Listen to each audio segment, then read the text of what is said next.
everyone, and welcome once again to Geeks Not Nerds, the podcast. I'm Captain Logan. And I am Vince. Vince, today we're going to talk about animation. Animation. And we're going to talk about American animation and how specifically we in this country look at animation and how seriously we take it, and how Vince and I feel like it could be utilized better. Yeah. We'll talk about TV and film, I think. You know, it saddens me a bit that I don't think there's any question about it, considering how we're approaching this question. But animation's not taken seriously in America. However, you go over to a place like Japan, and animation is a major part of their culture. Mm-hmm. I mean, they have animation, and for them is like live action film. That's not wholly true, but they'll treat it as a legitimate form of cinema for any age group, whichever one it happens to be targeted at. Yeah, they will make very serious things and certainly very adult things, and they'll be taken seriously. The thing is, there is a big animation culture for adults here, but it's nearly all comedy. Mm-hmm. You never see primetime animation in America, and I don't know exactly when certain things air in Japan, but I'm just saying, like you never see primetime animation that's a serious piece in America. Certainly not on major networks. Yeah, I was trying to think of what you're thinking, but Adult Swim is littered with it. Yeah, but that's late at night. Yeah, it's like, where's the happy medium? You know, we get the comedy shows. We have like Simpsons and Futurama and Family Guy and stuff like that, and that'll Fox has like a whole primetime night for that, or at least they did. I think they still do, where like they'll have 3 or 4 or 5 of those kinds of shows, and that's just unraunchy enough that we can put it on primetime. But then, like, the really serious animation either gets thrown on HBO or late night Cartoon Network, stuff like that. You know, it's hard for me to think of anything that HBO's done in the way of animation that's not Spawn. Yeah, I mean, I don't know if they've done much more than that. I guess I just thought of Spawn and then figured, well, surely they've done more. You'd think they would have done perhaps more. I should not have even said that, because I'm not sure if they did. So forgive me for that. But I don't know. I wonder why this happens. It's like, if we do serious animation, we've got to make it really rough and raunchy, right? Like, we're extremists about this. It's either going to be comedic and silly, or it's going to be really rough and hard. I'm just like, why can't we do more serious, primetime drama stuff in animation that we just don't have the money to make look good live action? I think we could make some amazing stuff this way. You see, I would love to see this happen.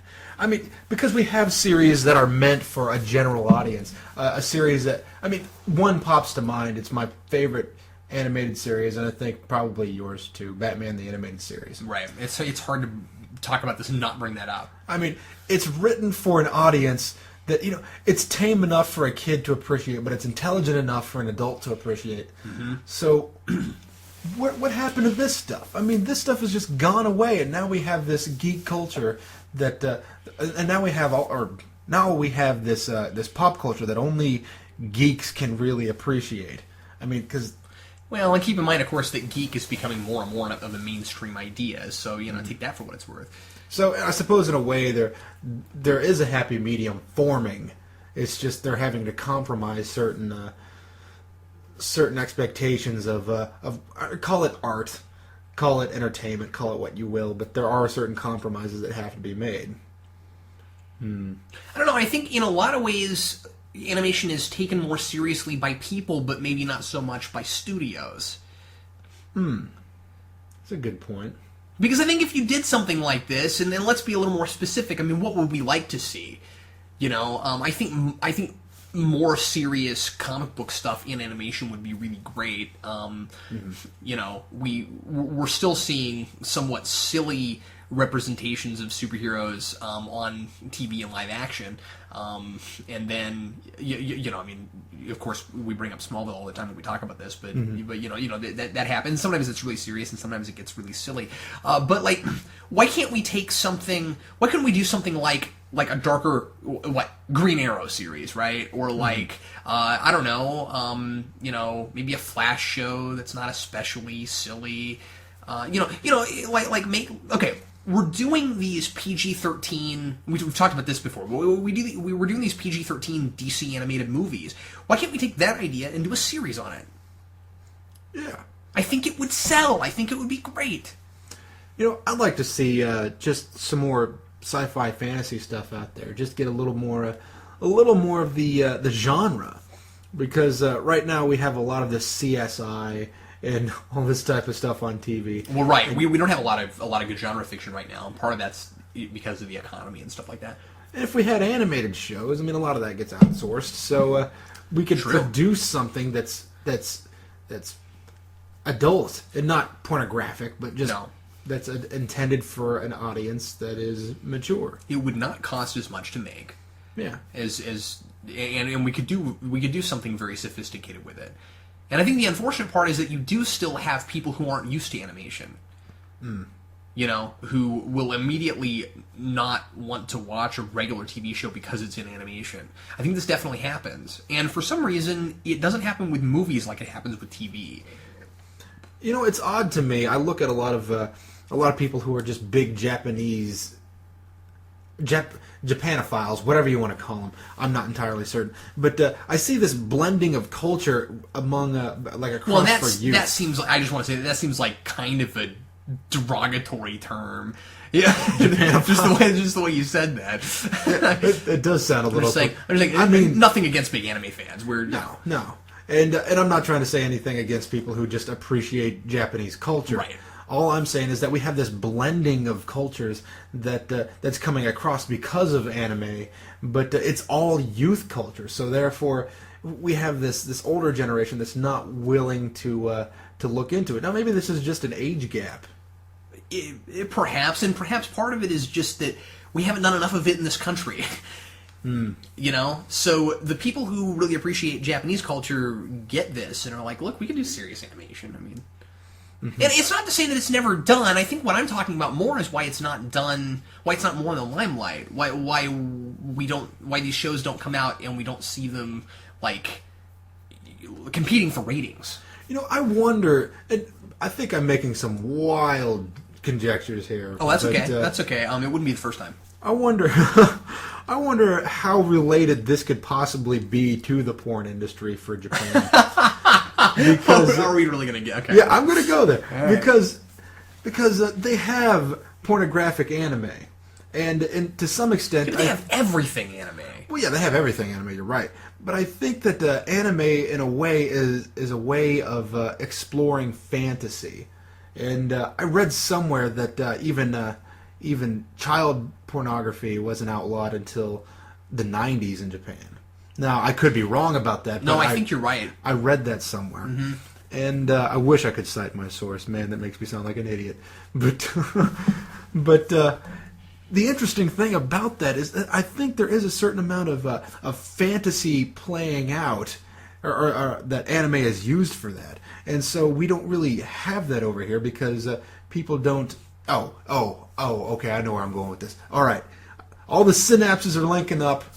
Now, there are certain parts in Japanese pornography that, God, I have no idea why I know this, but there are certain parts of Japanese pornography... I can make a guess. I can make a wild conjecture. That's true. That are censored. So, Vince. Yeah. Vince just told us a little bit about himself. Well... He likes to take long walks on the beach. He watches Japanese porn, Well, no, not really, but I am aware of these things. He enjoys Jimmy John's sandwiches. I do enjoy Jimmy John's, it's true. Go Jimmy John's gourmet sandwiches, or whatever their tagline's called.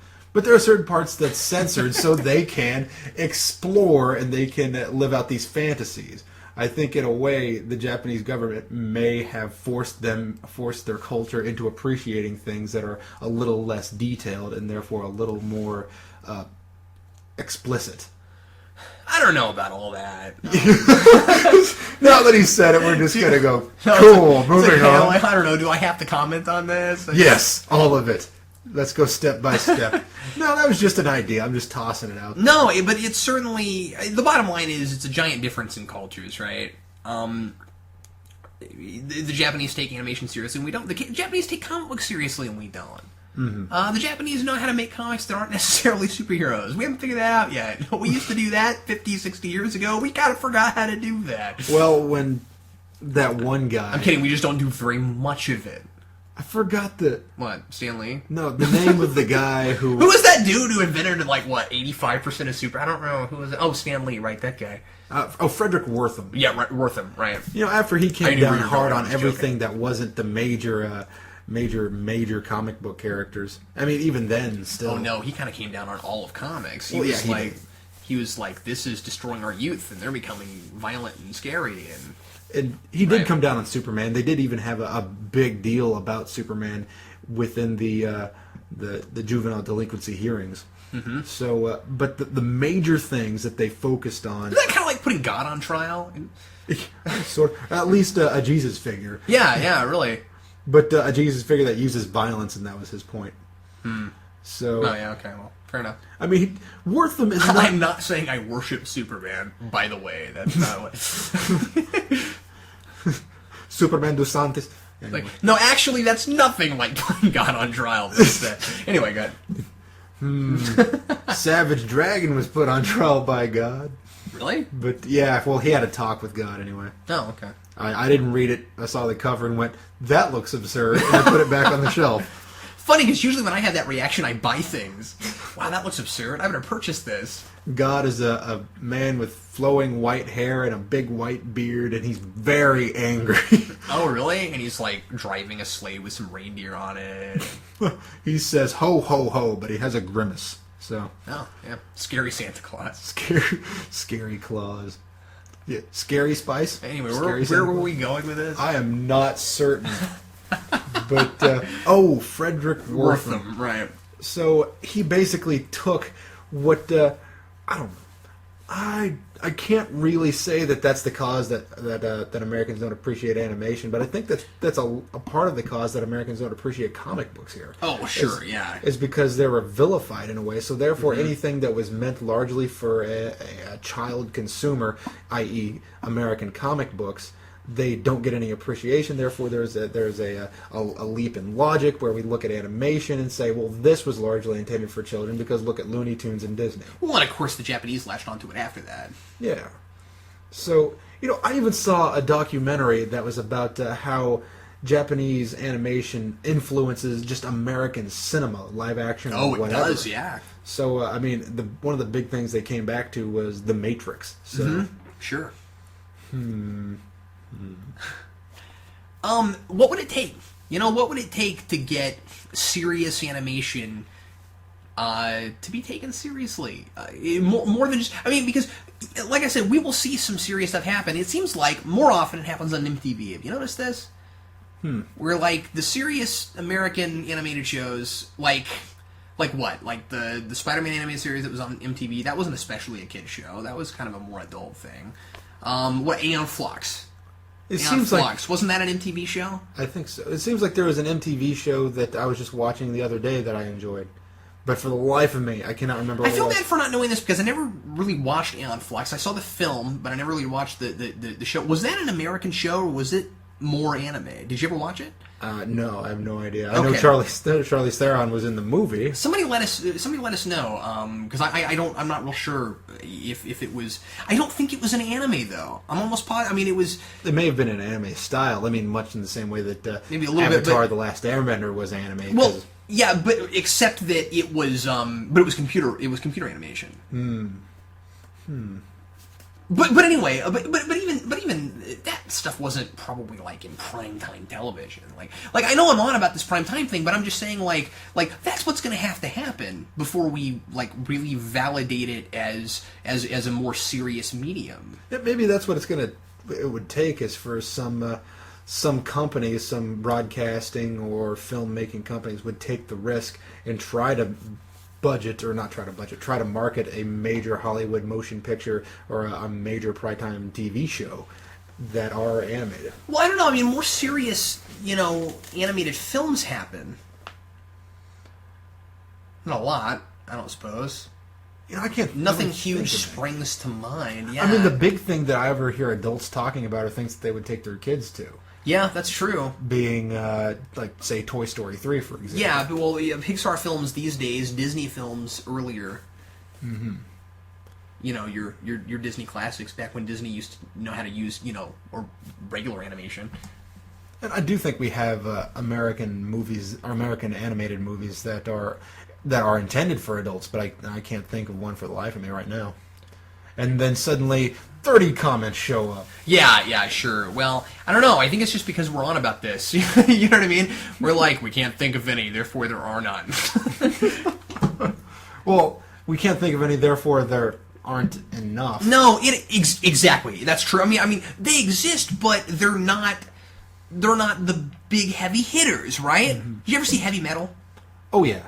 I mean, that's an animated film intended solely for adults, Oh, yeah. right? You see, Heavy Metal I thought was really interesting, really clever, and kind of dirty. No, it is pretty dirty. It's also considered a cult classic, and a lot of these things seem to be. And then you get other things like Roger Rabbit is not especially a kids movie. There are some, yeah. I mean, it's got a lot of adult themes in it, and yet it's very much it was very much pushed as, this is something you can take your kids to. And I think that it was, but it was still, very much kind of forward. I think like you go back and watch it when you're older, and you suddenly realize you were seeing things as a kid that you probably shouldn't have been watching. But we should put this into perspective a little bit, because we don't want to be too one-sided about this. There are a lot of movies that are very much for adults, and the studios want to put some kind of a spin on it to get parents to bring their kids to it, even if it's not wholly appropriate for them, so that they can make more money, right? So that they can sell more tickets.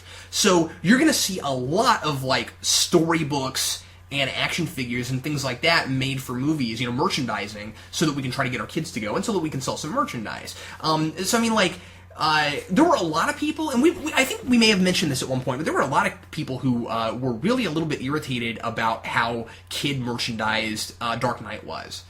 Yeah. Well, it's not really a kid's movie. No, not really. And there are certain things about that where I would kind of question how old my kid would be before I took him to see it. And then, like, you'd have these storybooks with, like, the Heath Ledger Joker in them. And I was like, that was weird to me. Like, I felt a little grossed out by that. I don't know, that was weird.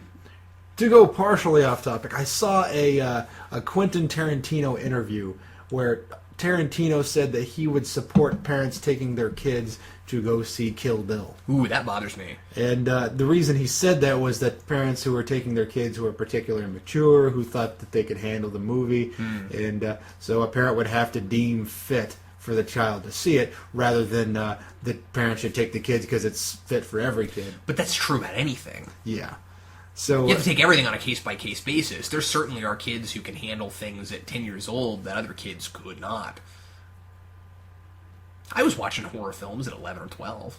I couldn't handle them when I was 11 or 12. Really? It took me That's until I was interesting to me, because you love horror and I'm not a giant fan. I had to be in my late teens before I figured out that I can enjoy any of it. Really? Yeah. I had to wait until I thought it was funny. Because when I was younger, it would just freak me out. I couldn't handle it. Like, I wouldn't even read Goosebumps. I had to get desensitized, I think. But I think I maybe just got desensitized faster than you did. That's possible. And I'm glad we don't see more of that kind of thing happening with horror films, right? Yeah. Right? Like, here's the Halloween 2 storybook. Yeah. You know? Well, the Hellraiser storybook. And the action figures. And when they removed his skin, he said, "Aye." But, so I just had a thought. Maybe, considering what they're doing with most of the DC PG-13 movies, which is they're just trying to add in adult parts for no reason at all. Just to get adults to buy them. Yeah.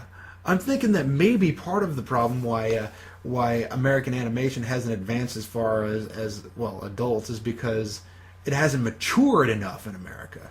Maybe we have a problem where it's sort of regressing to this adolescent idea of what being an adult is. So we have a hard time looking at it without thinking of it as a kid's thing, and so therefore, if it's going to be adult, it must be either funny or raunchy funny. The people who are making it are immature, therefore we can't get... Like, maybe we need just an influx of creators to work on animated features who aren't the typical crowd for animated features before somebody will latch onto it. See, I feel like we're gonna get comments about this. I feel like we're gonna have people who are gonna give us a laundry list of good, serious like animation that we're not thinking of. Mm-hmm.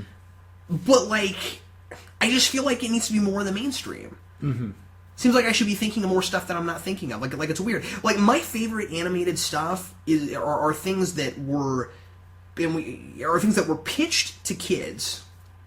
You know what I mean? And were Saturday morning kind of things, and then they would sneak really clever adult things in that you could not possibly get until you got older, and sometimes you almost couldn't even get without a college education. You know, like Pinky and the Brain, which had a lot of stuff with Orson Welles and yeah, there was one episode where the brain went off on this tangent for 4 minutes, where he was just doing an Orson Welles speech.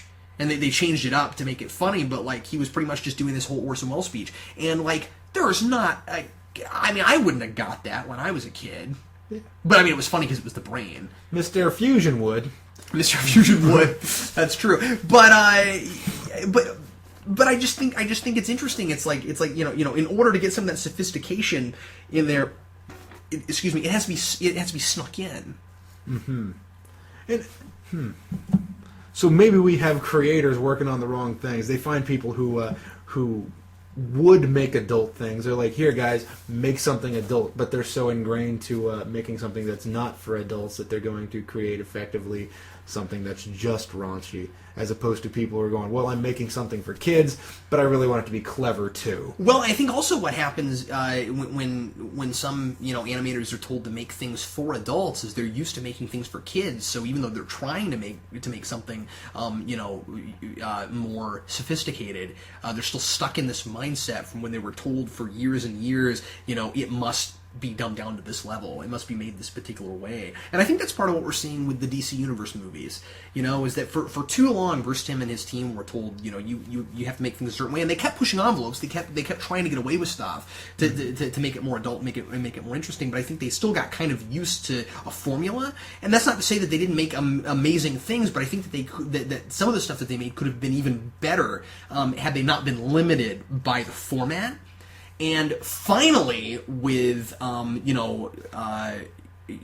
Under the Red Hood, we had something that got well away from that formula and didn't feel like it was just a kid's movie trying to throw some adult stuff in so we'd watch it. It didn't even occur to me, but there is violence in there that is not suitable for a children's movie. However, it didn't occur to me that it was just violence, because it worked with the plot. Yeah, well, I didn't feel like I was watching a cartoon.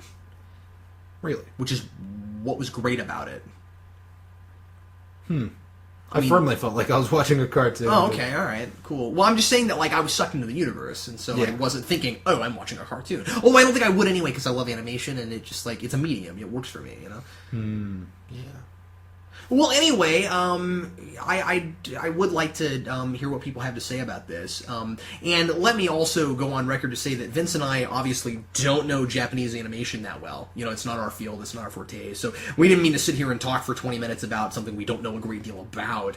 And I really don't know much about Japanese pop culture. I was just kind of tossing out ideas. Sure, yeah, exactly. We're asking more questions than anything, and so there are bound to be a lot of people listening to this that have better ideas and know more about this than we do. So please give us your ideas and your expertise, because we'd like to know. We're just kind of asking questions. I feel like animation's not taken as seriously as it ought to be, and that we should be seeing it. Yeah, and that we should be seeing it more in the mainstream, because. And the thing about it is, there are a lot of people who love Japanese animation, and it's okay for them that there's not more of American stuff because they got it with Japanese, but that's not enough for me, because for reasons I won't go into now, it's just that anime on the whole has never really done it for me. There's a cultural disconnect where I wasn't brought up with it, and it's hard for me to really appreciate it. So I want American animation to borrow from Japanese animation in the sense that we take it as seriously as we take live action, and then make something that is very American. Yeah. That's what I want. Which is why Cowboy Bebop exists. It's very Americanized. Yeah. Oh, and I'm sorry, one more thing I meant to mention earlier. I had this idea a while back, back when Enterprise first started. where there were 2 or 3 concepts they were kicking around for the new Trek series, and of course one was Enterprise doing a prequel series. One of them was doing an all Klingon show. Was doing a show set on a Klingon ship, and I always thought that idea would have worked way better in animation.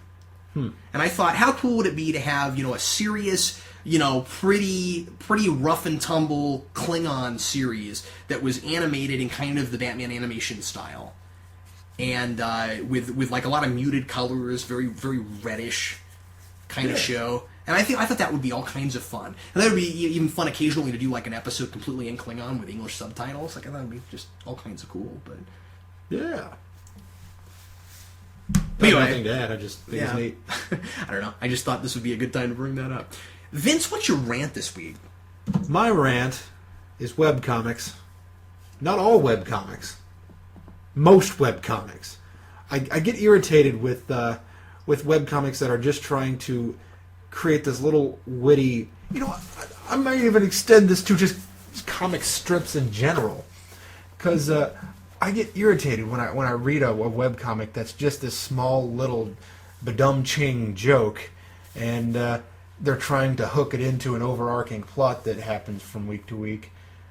And I lose interest really fast, especially because the characters are bent around these little gags, usually.